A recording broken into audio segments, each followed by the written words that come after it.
नमस्कार मेरे प्यारे बच्चों। आज हम इस वीडियो में बात करने वाले हैं जो कि आपका 10th क्लास का चैप्टर फर्स्ट है। उस चैप्टर फर्स्ट से जो आपका जिसका नाम है रासायनिक अभिक्रियाएं एवं समीकरण।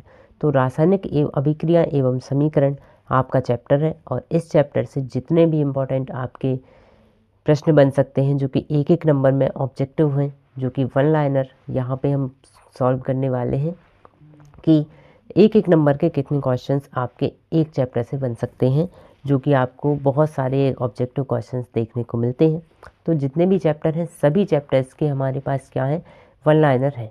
और ये जो वन लाइनर दिए गए हैं ये दिए गए हैं एमपी बोर्ड भोपाल के द्वारा ही, जो कि जिनमें से आने की बहुत ज़्यादा संभावना रहेगी। तो चलिए एक एक करके हम हर एक वीडियो में 10 से 15 मिनट की आपकी ये वीडियो होगी और इस वीडियो में हम धीरे धीरे कवर करते चलेंगे। तो आपको करना क्या है, डेली बेसिस पे ये क्लास देखनी ज़रूर है, जिससे कि आपकी तैयारी और भी अच्छी हो सके। तो चलिए स्टार्ट करते हैं बिना किसी टाइम वेस्ट के। तो यहाँ पे अगर आप चैनल पे नए हैं तो सब्सक्राइब आपको कर ही लेना है, वीडियो को लाइक कर देना है। चलिए स्टार्ट करते हैं।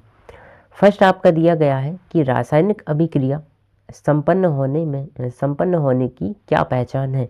तो अगर कोई रासायनिक अभिक्रिया होती है तो उसके लिए कौन कौन सी चीज़ें हैं, हम कैसे मान लें कि रासायनिक अभिक्रिया हुई है। तो फर्स्ट हमें देखने को मिलता है, या तो हमारे लिए अवस्था में परिवर्तन को देखने को मिलेगा। अगर कोई रासायनिक अभिक्रिया होती है तो अभिकारक जो होते हैं अब वो एक दूसरे से क्रिया करेंगे और फिर क्या करेंगे, एक उत्पाद बनाएंगे। तो उत्पाद बनाने में क्या होगा, या तो अवस्था में परिवर्तन देखने मिलेगा, मतलब कि यदि कोई द्रव अवस्था में है तो ठोस हो सकता है, ठोस है तो द्रव हो सकता है, द्रव है तो गैस हो सकता है। ये सारी चीज़ें हमें देखने को मिल सकती हैं। सेकंड क्या है, रंग में परिवर्तन हो सकता है। थर्ड है आपका गैस निकलना, मतलब गैस का निष्कासन। और फोर्थ है आपका तापमान में परिवर्तन। तो ये चार चीज़ें हमें याद रखनी है। कौन कौन सी, फर्स्ट आपका हो गया कि रासायनिक अभिक्रिया जब भी कोई संपन्न होती है तो हमें ये चार चीज़ें देखने को मिल सकती हैं। एक कौन सा है, अवस्था में परिवर्तन।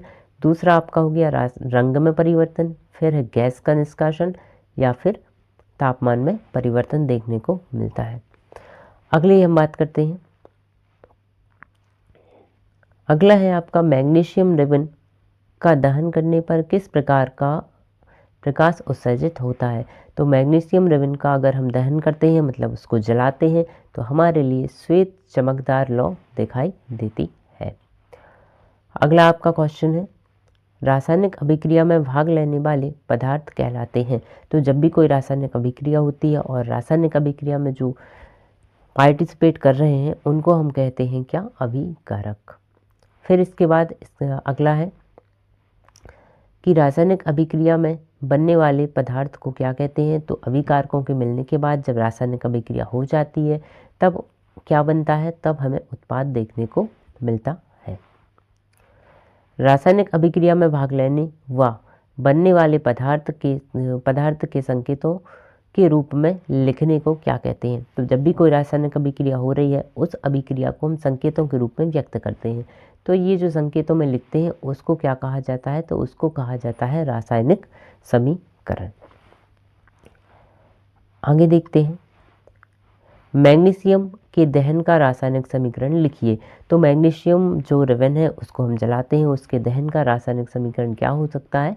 तो सबसे पहले तो मैग्नीशियम को हम जलाते हैं ऑक्सीजन की उपस्थिति में, तो हमारा आंसर क्या बनेगा, Mg+O2। और इन दोनों को जलाने से, मतलब मैग्नीशियम को ऑक्सीजन की उपस्थिति में जलाने से क्या हमारा बन के निकलेगा उत्पाद में, MgO। अगला है, निम्नलिखित अभिक्रिया में अभिकारक व उत्पाद की पहचान कर उनके नाम लिखिए। तो एक अभिकारक, तो यहाँ पे क्या है, एक अभिक्रिया दी है और अभिक्रिया क्या दी है, ये मैग्नीशियम वाली ही है, तो Mg+O2। तो Mg और O2 को मिलाया तो इन दोनों की जब अभिक्रिया हो रही है तो ये कहलाते हैं अभिकारक। और यहाँ पे जो उत्पाद है वो आपका बन रहा है MgO, मतलब मैग्नीशियम ऑक्साइड हमें देखने को मिल रहा है। अगला है आपका, रासायनिक समीकरण में अभिकारकों को तीर के निशान के किस ओर लिखा जाता है। तो इसके जस्ट पहले वाला जो क्वेश्चन है ये हमारे लिए दिख रहा है रासायनिक समीकरण।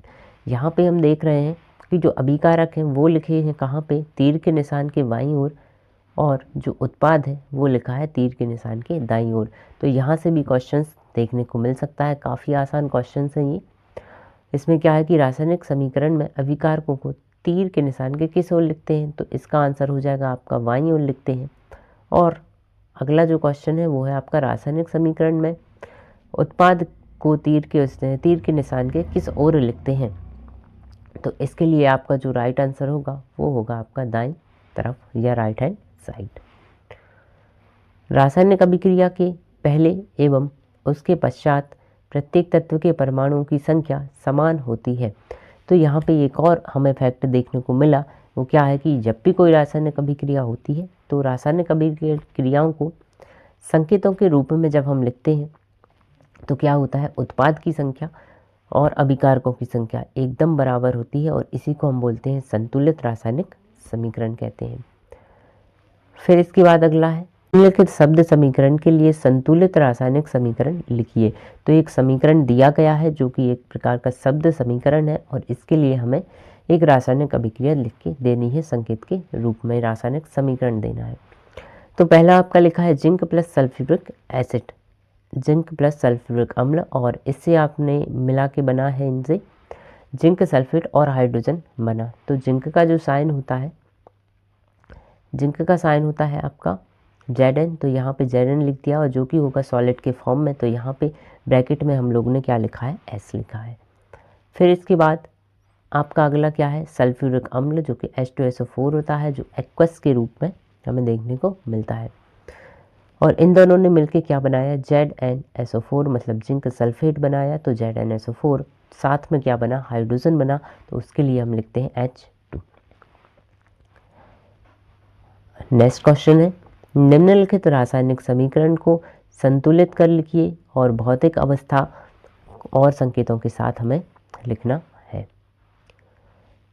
सो यहाँ पे क्या लिखा है, Fe प्लस H2O, और साथ में मतलब कि आयरन, और आयरन की अभिक्रिया कराई गई है जल से, और जल से अभिक्रिया जब कराई तो हमें देखने को मिला आयरन ऑक्साइड, या इसी को कहते हैं फेरस ऑक्साइड Fe3O4, और साथ में आपका हाइड्रोजन बनते हुए दिख रहा है। अब इसके लिए हमें क्या करना है, एक संतुलित रासायनिक समीकरण लिख के बताना है। तो यहाँ हमने जब चेक किया तो आप देख सकते हो यहाँ पे जो उत्पाद है, उत्पाद में हमें क्या मिल रहा है, Fe की संख्या है, जो आयरन की संख्या है वो 3 है, और यहाँ पे जो अभिकारक है, यहाँ पे आयरन की संख्या कितनी है, 1 ही है। तो इसलिए अभी ये जो अभिकारक और उत्पाद इन दोनों की संख्याओं में समान होना चाहिए। तो आयरन की संख्या को हमने सबसे पहले बैलेंस किया, और आयरन के साथ हमने क्या लिख दिया, 3 लिख दिया। फिर इसके बाद अगर हम ऑक्सीजन की बात करें इसी प्रकार से, तो ऑक्सीजन अगर हम देखते हैं तो ऑक्सीजन यहाँ पे 4 देखने को मिलती है, लेकिन यहाँ पे केवल 1 ही देखने को मिलती है अभिकारक की दिशा में। तो अब ऑक्सीजन को बैलेंस करने हमने क्या किया कि ऑक्सीजन के साथ क्या लिख दिया, 4 लिख दिया। जैसे ही हमने ऑक्सीजन के साथ 4 लिखा तो यहाँ पे आप चेक करोगे हाइड्रोजन की संख्या बढ़ गई, हाइड्रोजन कितनी हो गई आपकी, 8 हो गई। इसलिए हाइड्रोजन को बैलेंस करने उत्पाद के साइड हमने हाइड्रोजन के साथ भी क्या लिख दिया, 4 लिख दिया। इस प्रकार से हमने क्या किया, रासायनिक समीकरण को संतुलित किया। अगले प्रश्न की बात करते हैं, वायु में जलने से पहले मैग्नीशियम रेविन को साफ क्यों किया जाता है। तो वायु में अगर मैग्नीशियम रेविन को हम जलाते हैं तो साफ़ कर देते हैं, क्योंकि मैग्नीशियम इतना ज़्यादा क्रियाशील है कि उस पर ऑक्साइड की परत जो होती है वो जमी होती है हमेशा। तो जब भी जलाते हैं तो उसको हम अच्छी तरह से साफ़ कर लेते हैं। अगले प्रश्न को देखते हैं, निम्नलिखित रासायनिक अभिक्रिया को संतुलित कीजिए। तो निम्नलिखित रासायनिक अभिक्रिया ये जो दिख रही है, ये है आपकी प्रकाश संश्लेषण की अभिक्रिया। और प्रकाश संश्लेषण की अभिक्रिया अलग से भी पूछी जा सकती है, हो सकता है 2 नंबर में भी आ जाए आपके एग्जाम में।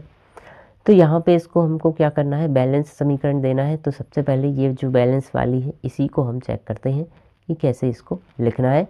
और ये जो प्रकाश संश्लेषण की अभिक्रिया है आपके लिए क्या करना है, कम से कम 2 से 3 बार लिख के देख ही लेनी है और अच्छे से याद कर लेनी है। क्या है आपका 6CO2 मतलब कार्बन डाइऑक्साइड के 6 अणु मिलते हैं, किससे, जल की उपस्थिति में, मतलब H2O साथ में आपका क्या होगा, सूर्य का प्रकाश होगा और आपका पत्तियों में उपस्थित क्लोरोफिल होगा। इसकी इन सभी की उपस्थिति में क्या होता है, आपका ग्लूकोज का निर्माण होता है, C6H12 और O6 का निर्माण होता है, साथ में आपका जल बनता है। तो ये है आपका क्या, प्रकाश संश्लेषण। और प्रकाश संश्लेषण से क्या होता है, पौधे अपना भोजन बनाते हैं। फिर इसके बाद है अगला, निम्नलिखित रासायनिक अभिक्रियाओं के संतुलित रासायनिक समीकरण दीजिए। तो पहली जो अभिक्रिया आपको देखने मिल रही है वो है आपका हाइड्रोजन प्लस क्लोरीन, और इससे मिलकर के क्या बना आपका हाइड्रोजन क्लोराइड। तो यहाँ हम चेक कर सकते हैं, हाइड्रोजन मतलब H2, क्लोरीन मतलब Cl2, और इन दोनों ने मिलकर क्या बनाया आपका HCl बनाया, जिसे हम हाइड्रोक्लोरिक अम्ल भी कहते हैं, या फिर आपका क्या हो गया, हाइड्रोजन क्लोराइड देखने को मिला। अगला है आपका कि बेरियम क्लोराइड की अभिक्रिया एल्यूमिनियम सल्फेट से कराई गई है, और बेरियम सल्फेट और एल्यूमिनियम क्लोराइड बना है। तो सबसे पहले तो बेरियम क्लोराइड जो कि BaCl2 है, इसकी अभिक्रिया कराई आपने एल्यूमिनियम सल्फेट से, जो आपका है आप Al2SO4 फिर उसके बाद है आपका जो उत्पाद बना, उत्पाद क्या बना, बेरियम सल्फेट बना। तो यहाँ पे लिख दिया हमने BaSO4 और साथ में एल्यूमिनियम क्लोराइड, इसका फॉर्मूला होता है AlCl3। अगले की बात करते हैं, जो अगली अभिक्रिया है, ये जितनी भी अभिक्रियाएं आपको देखने मिल रही हैं, ये सारी अभिक्रियाएं एग्जाम में आई हुई हैं, और यहीं से फिर से एक बार क्वेश्चंस आपको देखने को मिलेंगे। तो अगर आप ये सारे वन लाइनर कर लेते हैं तैयार, तो आपके एग्ज़ाम में कहीं से भी कहीं तक क्वेश्चन बाहर नहीं जाएगा। सारे चैप्टर्स के आप कर लें, ये पहला चैप्टर चल रहा है, इसके बाद अगले चैप्टर्स आएंगे, तो सभी चैप्टर्स आपको कर लेने हैं। चलिए अगले क्वेश्चन की हम बात करते हैं। क्या है आपका, सोडियम की अभिक्रिया जल से कराई गई है, तो सोडियम हाइड्रोक्साइड बना है और साथ में हाइड्रोजन गैस बनी है। तो यहाँ पे सोडियम मतलब Na और H2O मतलब जल से क्रिया कराई, और NaOH मतलब सोडियम हाइड्रोक्साइड बना, और उसके साथ क्या बना आपका, हाइड्रोजन गैस बनी। अगले क्वेश्चन को देखते हैं, कैल्शियम ऑक्साइड का रासायनिक सूत्र लिखिए व सामान्य नाम भी लिखिए। तो कैल्शियम ऑक्साइड का जो रासायनिक सूत्र होता है वो होता है आपका CaO, और इसका जो सामान्य नाम है, जो आम बोलचाल की भाषा में हम लोग यूज़ करते हैं, वो है आपका बुझा हुआ चूना। काफ़ी बार पूछा गया है, हो सकता है एक बार फिर से आपको देखने को मिले। अगला क्वेश्चन है, कैल्शियम ऑक्साइड को जल से अभिक्रिया कराने पर बने उत्पाद का नाम लिखिए एवं रासायनिक सूत्र लिखिए। तो कैल्शियम ऑक्साइड का हमको क्या लिखना है, सबसे पहले तो अभिक्रिया ही लिख दीजिए, अभिक्रिया लिखना है। तो अभिक्रिया में क्या है, CaO कैल्शियम ऑक्साइड, इसकी अभिक्रिया H2O से कराई, मतलब जल में हमने इसको मिलाया, तो हमारा क्या बना, कैल्शियम हाइड्रोक्साइड बना, मतलब CaOH2 बना, और साथ में क्या हमको देखने को मिलता है, इस अभिक्रिया में ऊष्मा का निर्माण। मतलब जब भी हम चूना पानी में डालते हैं तो एक ऊष्मा उबाल आ जाता है, उसे हम क्या बोलते हैं, इस प्रकार की अभिक्रियाएं जो होती हैं वो कहलाती हैं ऊष्माक्षेपी अभिक्रिया। मतलब ऐसी अभिक्रियाएं जिसमें उत्पाद के साथ साथ ऊष्मा भी बने, तो ऐसी अभिक्रियाओं को बोलते हैं ऊष्माक्षेपी अभिक्रिया। और ऐसी अभिक्रिया जिसमें हमको क्या करते हैं, ऊष्मा खुद देते हैं अभिक्रिया करवाने के लिए, तो उसको क्या कहा जाता है, ऊष्मा शोषी अभिक्रिया। आगे हम देखते हैं, जिस रासायनिक अभिक्रिया में ऊष्मा निकलती है, उत्सर्जन होता है, उसे हम क्या कहते हैं। तो आ गया वही क्वेश्चन, इसको हम बोलते हैं ऊष्माक्षेपी अभिक्रिया। अगला है आपका, ऐसी अभिक्रिया जिनमें दो या दो से अधिक अभिकारक मिलकर एकल उत्पाद का निर्माण करते हैं, इस प्रकार की अभिक्रिया क्या कहा जाता है। तो इस प्रकार की अभिक्रिया को संयोजन अभिक्रिया कहा जाता है।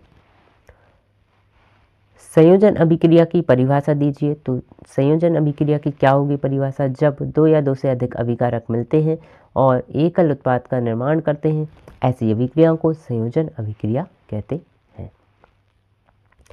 फिर आपको आ सकता है कि रासायनिक अभिक्रियाओं के प्रकार लिखिए। तो रासायनिक अभिक्रिया बहुत सारे प्रकार की होती हैं, यहाँ पे हो सकता है केवल दो पूछ लें आपसे कि किन्हीं भी दो प्रकार की रासायनिक अभिक्रिया बताइए। तो हम लोग क्या लिख सकते हैं, संयोजन अभिक्रिया, वियोजन अभिक्रिया, विस्थापन अभिक्रिया, द्विविस्थापन अभिक्रिया। इसके अलावा ऊष्मा को ध्यान में रखकर अगर अभिक्रियाओं की बात करें तो ऊष्माशोषी अभिक्रिया और ऊष्माक्षेपी अभिक्रिया। अगला क्वेश्चन है, निम्नलिखित रासायनिक अभिक्रिया के प्रकार लिखिए। तो पहला जो रासायनिक अभिक्रिया दी है वो है आपका कैल्शियम ऑक्साइड की जल से क्रिया। तो जब भी कैल्शियम ऑक्साइड की जल से क्रिया करवाई जाती है तो क्या होता है, आपको कैल्शियम हाइड्रोक्साइड देखने को मिलता है। और यहाँ पे इस प्रकार की अभिक्रिया संयोजन अभिक्रिया भी कह सकते हैं, या फिर ये अभिक्रिया करने से ऊष्मा का उत्सर्जन भी होता है तो ऊष्माक्षेपी अभिक्रिया भी कहा जा सकता है। मतलब ऑप्शन में जो होगा वो आपका आंसर हो जाएगा उस हिसाब से। अगला क्वेश्चन है, कोयले का दहन। कोयले का दहन जो होती है ये कौन सी अभिक्रिया है। तो देखिए, कोयला मतलब कार्बन, कार्बन का दहन मतलब जलाना। तो जब भी किसी चीज़ को जलाते हैं तो ऑक्सीजन उपस्थित होती है। जैसे हमने मैग्नीशियम को जलाया, ऑक्सीजन की उपस्थिति में जलाया तो क्या बनता है, मैग्नीशियम ऑक्साइड बनता है। वैसे ही यदि हम कार्बन को जलाएंगे, कोयले को जलाएंगे तो ऑक्सीजन से मिलेगा और हमें क्या देखने को मिलेगा, उत्पाद में कार्बन डाइऑक्साइड देखने को मिलेगी। और ये अभिक्रिया कहलाएगी आपकी संयोजन अभिक्रिया। तो ये थे आज के कुछ क्वेश्चंस जो कि बहुत ही इम्पोर्टेंट है हमारे लिए वन लाइनर के रूप में चैप्टर नंबर 1 से। इसके अलावा जो अगले क्वेश्चंस हैं, अगले पार्ट आपका वीडियो का अगला पार्ट आएगा। मतलब अभी ये चैप्टर ख़त्म नहीं हुआ है, भले ही ये चैप्टर 1 है, काफ़ी सारे हमने ये टोटल 15-16 मिनट हो चुके हैं।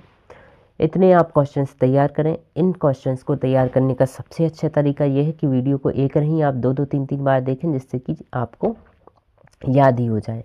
तो चलिए अब हम लोग मिलते हैं नेक्स्ट वीडियो में। तब तक के लिए आप सभी के लिए नमस्कार, और आप सभी चैनल को लाइक शेयर सब्सक्राइब ज़रूर करते रहें। धन्यवाद।